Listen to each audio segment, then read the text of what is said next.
should treat this particular number with a lot of caution. We could still be talking of something like growth of around 3% for the entire year, which means there is stagnation, but okay, things are not deteriorating. The consumer sentiment that started becoming positive with some of the policy reforms, right now I think is in a wait and watch mode.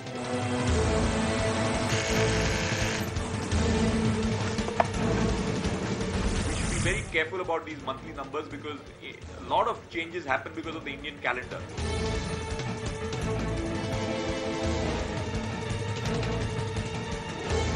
I'm very sort of pleasantly surprised. I think the number is quite spectacular. But let's keep our fingers crossed because we know that there is a strong statistical effect at play.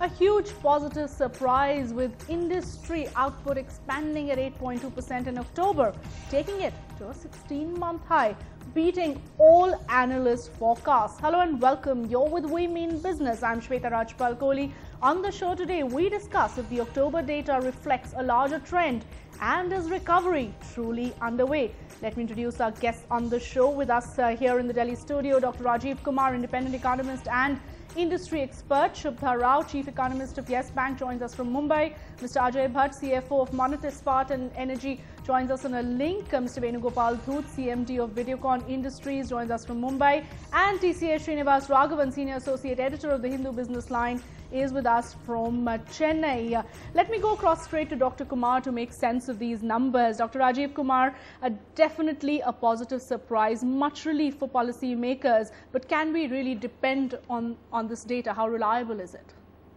Well, I don't know about the reliability because there have been questions raised about the IIP data, but I can say for sure that there should be no cause of either great joy or complacency.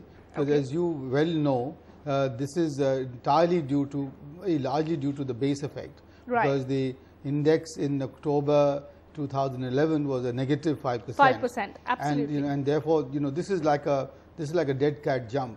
Which is that, and what you would expect, therefore, that come the next month, which is November, and when Diwali is now fallen this year in November, and last year was in October, so there was a loss of working days last year, etc.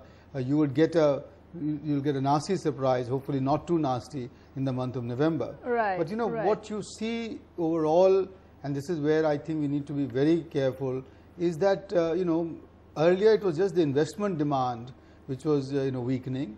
I'm told increasingly now is the consumption demand, as shown in the very bad car sales in the month of November. In Diwali, they expected a huge increase. So I'm afraid we cannot take much solace, except for the fact that, thank God, it is 8%, is a good number to look at. But overall, from April to October, the IIP is still, I think, 3.2%. But when manufacturing is just 1%. This complete lack of good news on the economic front, at least in terms of sentiment, does that really help? Because we're really now dying to get some good news, and this has at least come as a bit of a breather. Absolutely. I mean, you're right. That some good news is better than none. Right. And therefore, this is as good a news as it can be. And in some of the specific industries, for example, electrical machinery has, I believe, taken a jump of 26%. Yes. Which would please some people, because otherwise the industry has been saying that they're all dying because of the Chinese imports and so on. So it shows that our sector is doing is there and ticking. So yeah, some relief, absolutely. Right. But at the same time, as you can see, our inflation numbers are way up there. Sure. So we need to be pressing on the reform pedal, and we need to be continuously sort of pushing the agenda for improving the overall performance. If you notice, also the export numbers have come out today, and they are negative. Right. So yes, relief, but please don't take this as a beginning of a trend or to substantiate the argument that the economy is bottoming out. So that is not the case. Okay, let me try and get this view from the other panelists also. Dr. Shubhada Rao, have you had a chance to actually do some number crunching to look at the data that has come out today? And would you also share the same view that this is perhaps just a one-time spurt given the base effect or the festive season changes, and we should not read too much into that number? It does not clearly suggest that recovery is well underway. Yeah, Shweta, I think I quite concur to an extent with what Rajiv said earlier, that an 8.2 definitely looks an exaggerated, buoyant industrial production number, given the huge positive base with the last year's -5 was the IIP growth. Add to that the festive month falling in November. So these two factors clearly played a larger role in exaggerating the recovery in industrial production. Having said so, it's not very easy to dismiss some of the numbers that I may just read out.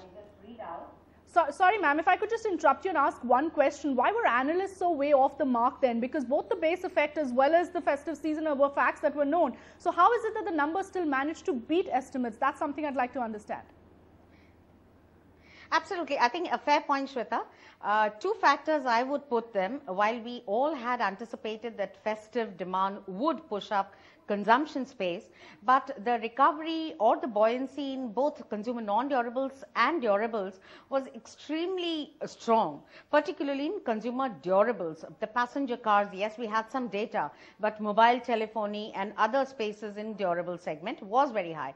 But more important than consumption, we all had some heads up on consumption space, but more importantly, I thought capital goods. Let's not forget, we had seen capital goods contracting for 6 to 7 consecutive months. So there wasn't much of hope, given the current investment cycle, that capital goods would have a huge positive surprise. In addition, the intermediate goods space, which actually augurs well for future course of industrial growth, all these have been doing multi-month highs. That's what I was going to read to you. Capital goods is the first expansion since March 12. Intermediate goods have seen a 2-year high. Consumer durables a 19-month high, consumer non-durables a 10-month high, overall manufacturing at a 16-month high. Definitely the two factors that we all have been talking about have played a role. But having said so, more importantly, Shweta, seasonally adjusted month-over-month numbers. I know I'm talking a bit of a jargon here, but month-over-month seasonally adjusted jump has also been respectable at 2.7, which is on an average has been earlier seen at about 1.5 to 2%. So we cannot completely dismiss some of the early signs of recovery. If I could add, Yes Bank Demand Conditions Index, we've recently put out the update on it for the month of October, and that's where we saw the upside continuing.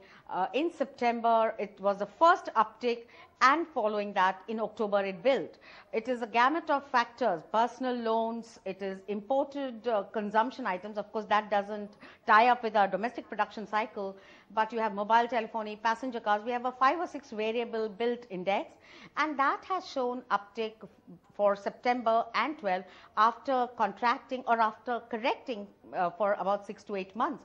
So clearly there is some recovery, no doubt about it.